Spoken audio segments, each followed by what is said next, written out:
Hi everyone.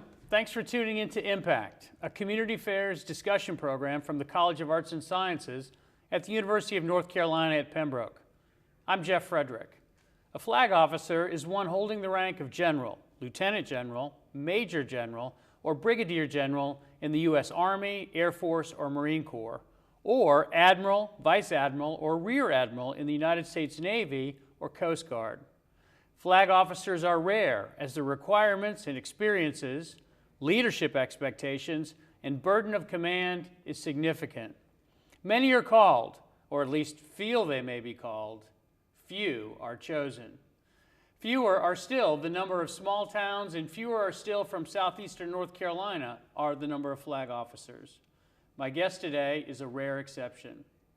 Rear Admiral Cliff Sharpe commanded Carrier Strike Group 8, Destroyer Squadron 2, the USS Stout, and Rotational Crew Echo. He completed multiple deployments in support of Desert Shield, Desert Storm, and Operation Iraqi Freedom. Among his many shore assignments, Sharpe served as the Naval Personnel Command and on the Joint Staff Washington in the Strategic Plans and Policy Directorate. He also served as Chief Operating Officer of the Naval Education and Training Command. It may be fair to say that as rare as his ascension to the Admiralty was, rarer still is his life story in and around Lumberton, North Carolina. From his youth in the journalism business to his service for our country, to today when Cliff Sharpe is as keen an observer of local, state, national, and international affairs as you'll find, I always learn something in a conversation with Cliff. Welcome, sir. Welcome. Yeah, thank you. Thank you for having us. So you grew up in Lumberton at a time when the textile mills were pretty robust and the tobacco fields were still full and the subsidies were pretty good. What were your recollections of growing up in small town southeast North Carolina? Well, then and now, they're almost all favorable. Lumberton was an exciting place to grow up as a young person, certainly through a young person's eyes. We had a lot of friends in the neighborhood. There was always a lot to do. Downtown Lumberton itself was an adventure every time we went downtown. 2 theaters. We had the Rose's store, the Belk store, which I believe had escalators, which we played on. Escalators. Yes, exactly. And bakery. It was really a fun place to grow up, and it was a very nurturing society across the board. I mean, all my educational experiences were very, very positive. You mentioned agriculture and textiles. I mean, certainly those were driving the economy, and they kind of drove the cycle of life, particularly from the agricultural standpoint. As my father used to say, all the money flowed in the fall, or it didn't, depending on how the farm year went. And that's when really businesses did their business. It's when bills got paid. It was not rare for my father to come home with watermelons and peaches or whatever had been brought in, as people used that in part to barter and to pay their bills. And we were certainly aware of the textile workers and their schedule and when they were on holiday, drove a lot of the comings and goings. But it really was a wonderful place to grow up. Growing up in the neighborhood and biking around, and there was no lines of demarcation of whose mom was in charge. Anybody Right. could discipline anyone, and people stayed in line. And we were outside almost constantly. I mean, the old idea of when the street lights come on, we didn't even necessarily come home there, and we rode our bikes all over town. It was interesting. And then, of course, it changed as I grew older, and it changed with the times. And so you were really connected to the beat of the city and the county because your family was in the journalism business. Tell us about the Robesonian and 75 years of Sharpe family ownership. The Robesonian was very much part of the household. There's no question about it. There was no family meal when a mention of the paper didn't go down, and I was always very aware that I was the son of the editor and also the son of the former editor, my grandfather, who I did not have the privilege of knowing. He died about a decade before I was born. But what was going on in the community, political discussions, people showing up and politicians showing up in the driveway, late night phone calls, it really just seemed to be very much part of who it was to grow up in Lumberton and as a Sharpe. And not to make any huge deal about it, but the Robesonian was always there, always present. it became a daily, and then later became 6 days a week with the Sunday paper, which really was a huge change on for our weekends, but it really was just a part of life. And this was a time where the paper brought all the news and drove the conversation at the coffee shops and the courthouse and everything. So you were as plugged in as you could be. Well, certainly I became more aware of that as I got older. I mean, as a child, I'd be playing in the street and somebody might complain about an editorial my father wrote, but it was in jest. Right. As I became older, I did realize what an institution it was. And yes, I think obviously I'm viewing it through the eyes of someone who grew up with it, but I think there were many stories written about how every person who could read, every literate person in the county took the Robesonian.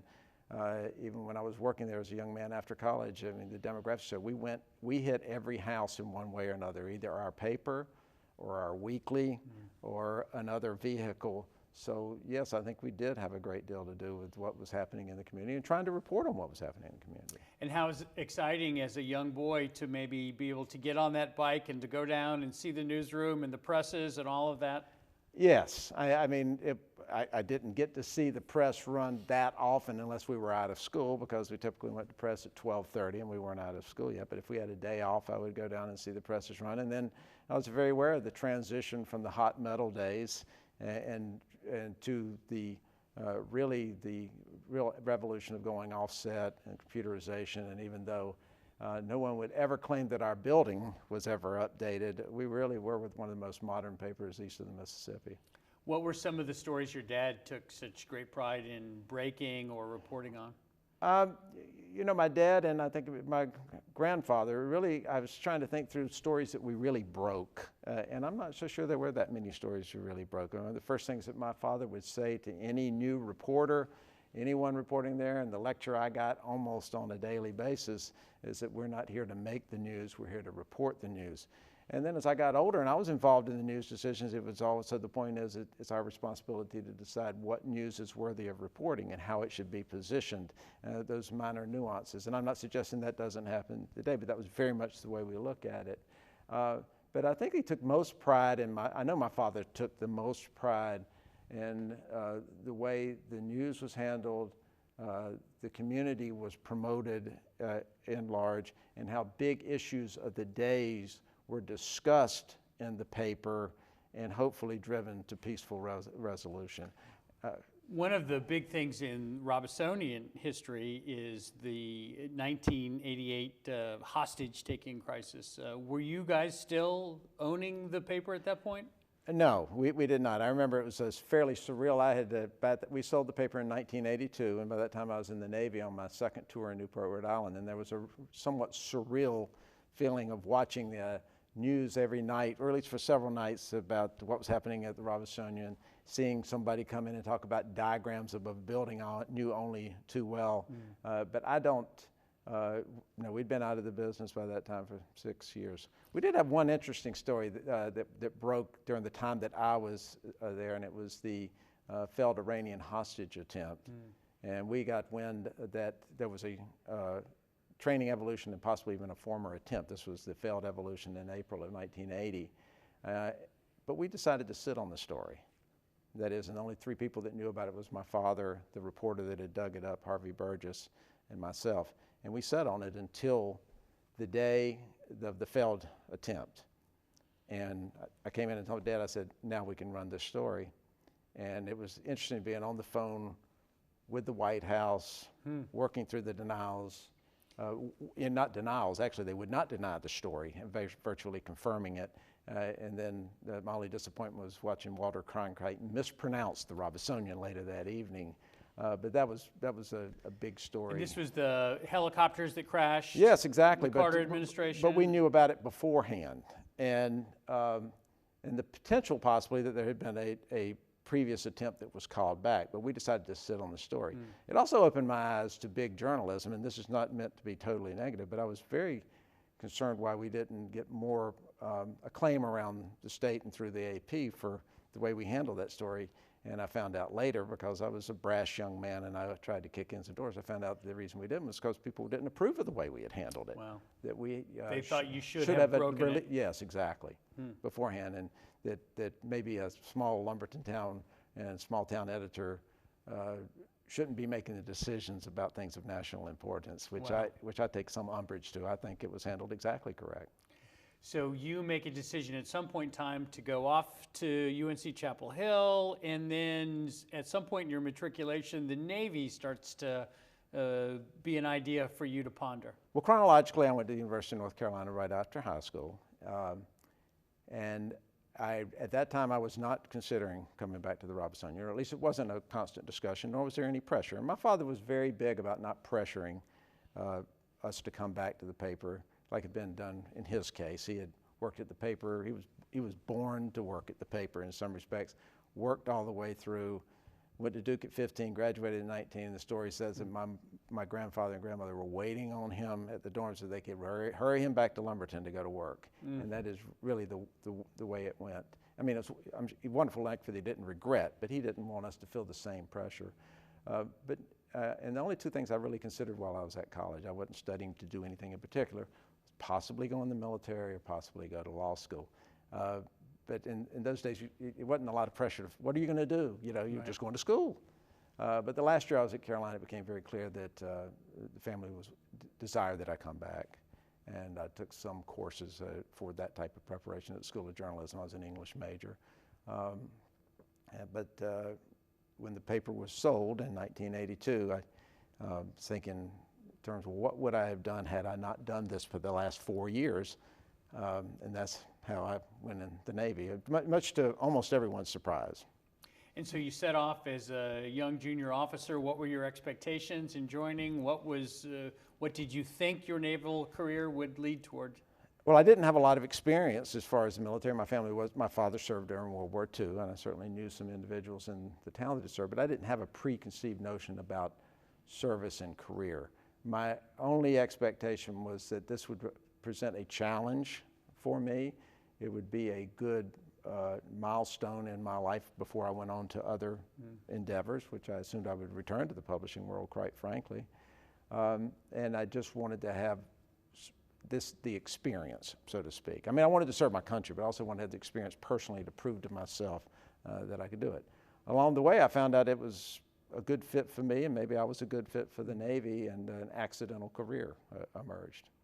So you're in the middle of some really interesting hotspots and interesting action.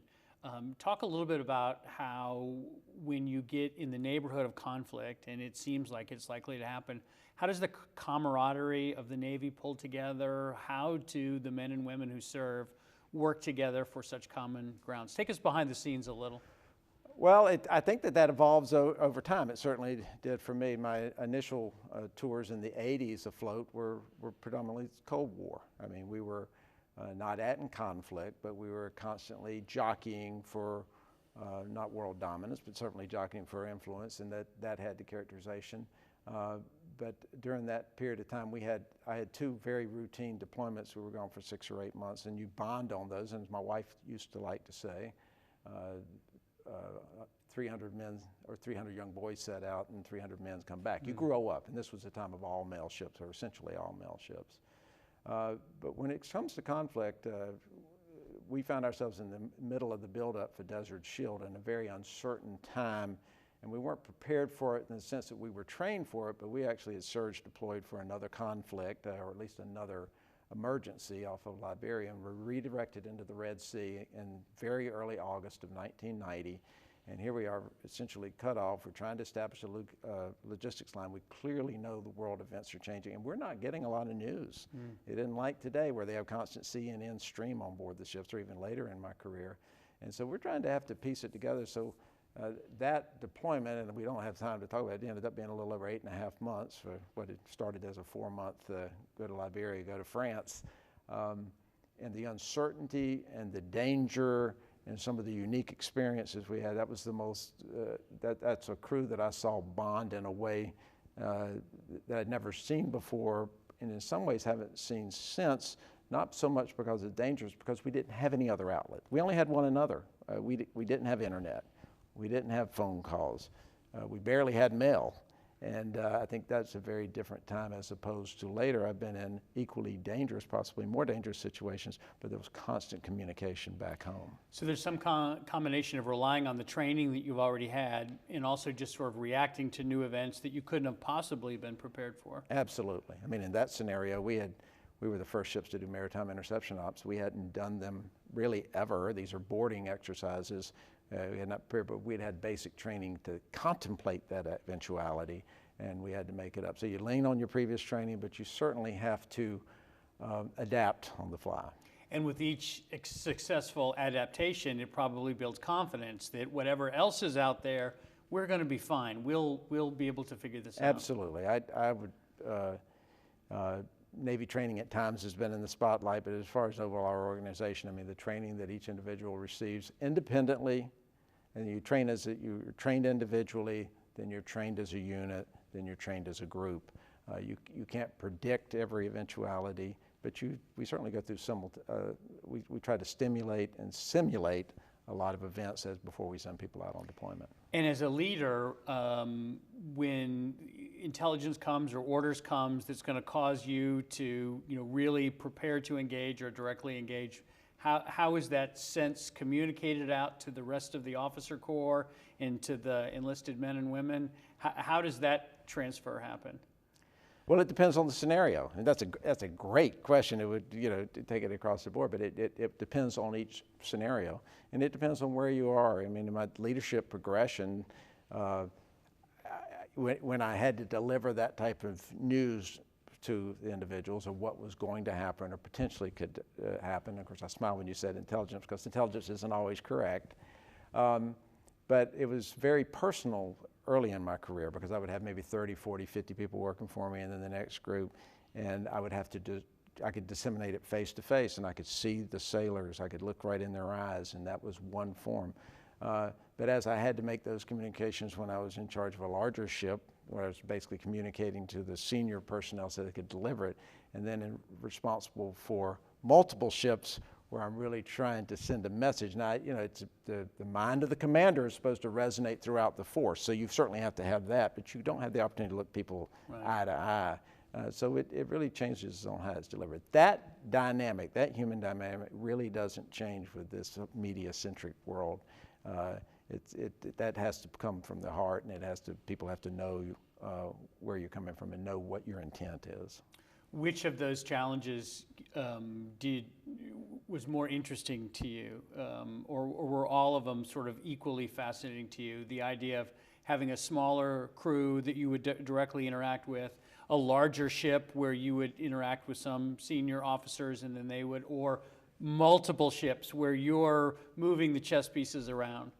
All interesting, and I would argue that you evolve at different periods of your career. I mean, I think I was prepared at each level for that. I certainly enjoyed that human interaction, but I think it's also a confidence builder in a way. I will tell you that the Desert Shield, Desert Storm experience, and I was kind of shifting over, becoming a career officer, and said, hey, this is really something that maybe I'm meant to do, and I have credibility with my people, and I feel comfortable in a leadership role.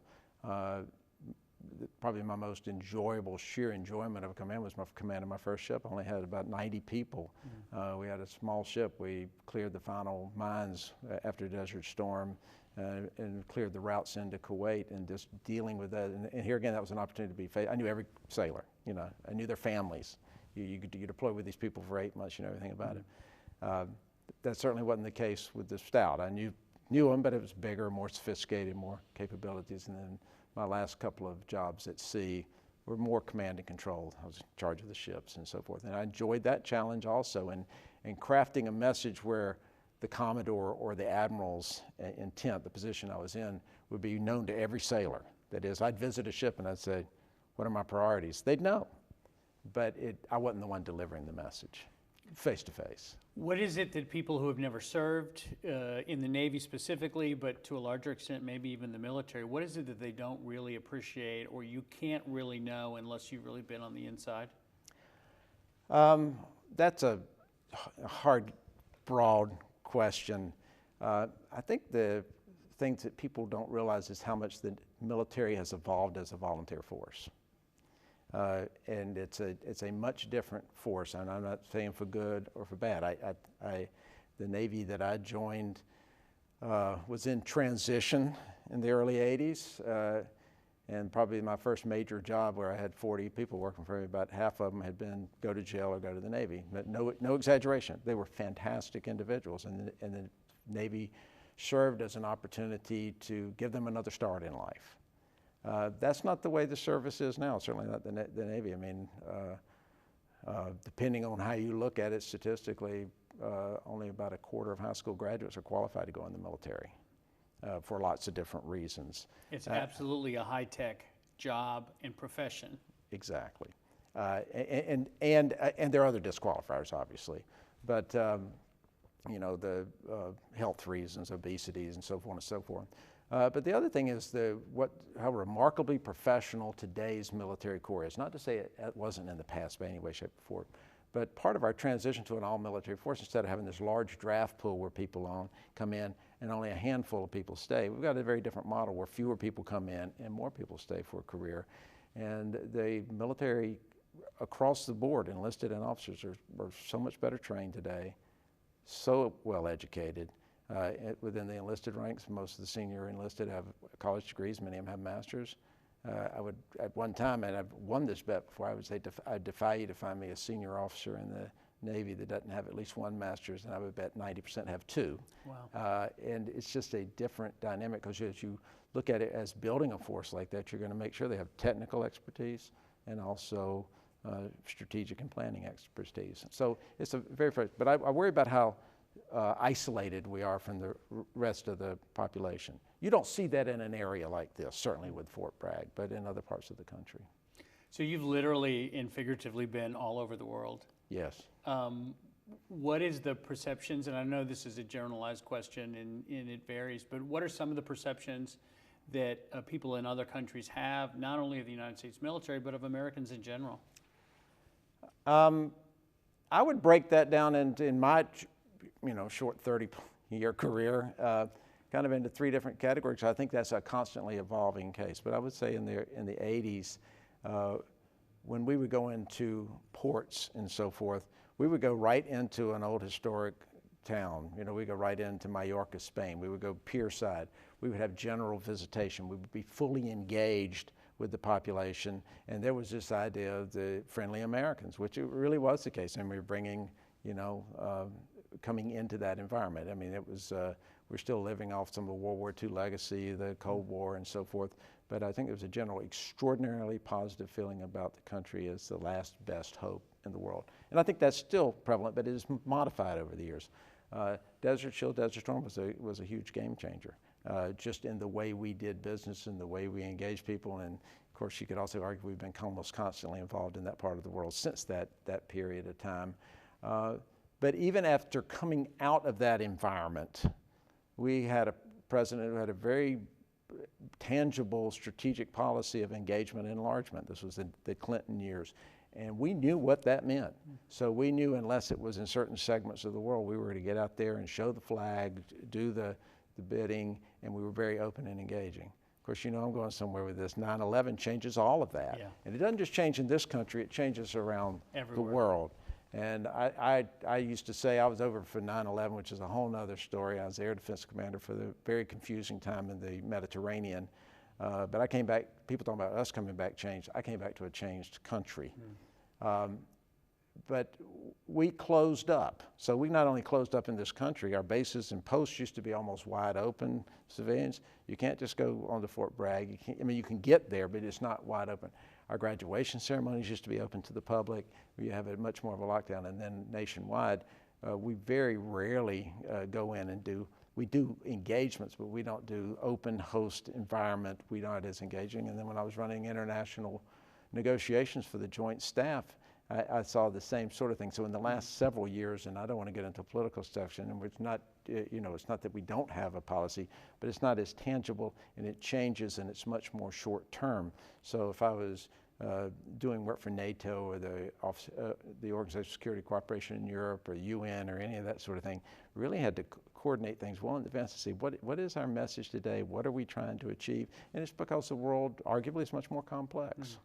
So more than you wanted to hear on that, but it really No, that's goes great. to, you know, three different kind of brackets for me. So what it leads is to the essential interaction that the men and women of the Navy might have with people in another culture has fundamentally changed.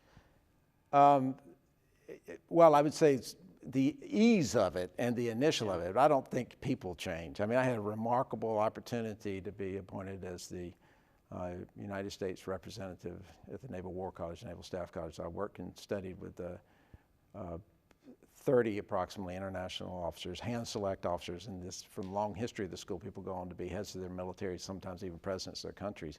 And I got to show them our country through our eyes with my family. And then I got to see many of them in my capacity later in the military when I visited in Turkey or Poland or Taiwan or whatever. But that human dynamic doesn't go away. But I would just say maybe some barriers and just some jockeying beforehand. So you've had an extensive list of assignments at sea as well as ashore. What are some of the most rewarding experiences as a leader you've had? No, I won't ask you to say which you prefer the best, but what are some of the most rewarding experiences as a leader that you've had? You know, they probably fall into two different buckets. I mean, because certainly the sea duty is very progressive. So and it's very competitive once you get past your initial tour. So aspiring to command at sea, and I would say each one of those were equally rewarding in its own way. Now, my command philosophy remained completely consistent. I mean, we're required to develop a command philosophy, or write one or commit one, just to make it there. But mine became simpler and simpler as I went along. You know, provide an environment for your success, that is the sailors, and then I had tenets of know yourself, know your people, know your boss, and how that changes over time. And I could, you know, extrapolate on that. That was really my elevator speech at times when I was out talking to folks, and they'd say, you know, knowing yourself, and then I'd come back, knowing yourself's the toughest, and that you've got to adapt and change as those changes. So I would say that I don't know that I enjoyed equal success each way along the way, but I mean the personal satisfaction and the fact that my commands always did extraordinarily well by measures of effectiveness that were known in advance and always exceeded those requirements. Shore's a little bit more complex in a way, you know, because it's not you have to come ashore. You can't stay at sea for 30 or 40 years. And I did a number of tours in education and training. So, and I'm going to circle back to that probably, but my most personal rewarding was doing the international negotiations, and that because it was just something that I was leveraging it. But in education and training, I ultimately had the opportunity to run all of education and training for the Navy, wherever, you know, enormous, large budgets, but I didn't have that personal interaction, but with policy. But seeing policy develop is important. I mean, I was very involved with, wrote a lot of the diversity initiatives, wrote the maternity leave issues, allowed to implement big sweeping changes across the military. I mean, you know, changing from don't ask, don't tell, and saying we got 4 months to do it, and then doing it, and how you would go about those were all very rewarding, regardless of what the policy was, very rewarding. But I always say the place that I'm proudest of almost was as a teacher. And sometimes people don't think of teaching as leadership, not always. I mean, I certainly do in this environment, but I had the opportunity to teach a purely academic environment at the Naval Academy Prep School. And to see those young men and women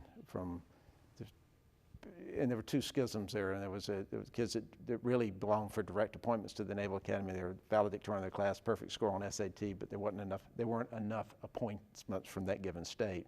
Two other folks that were really struggling, but worked with those. And then to watch these young men and women 30 plus years later, some now that are young admirals, and they stay in touch with me, that's been very rewarding.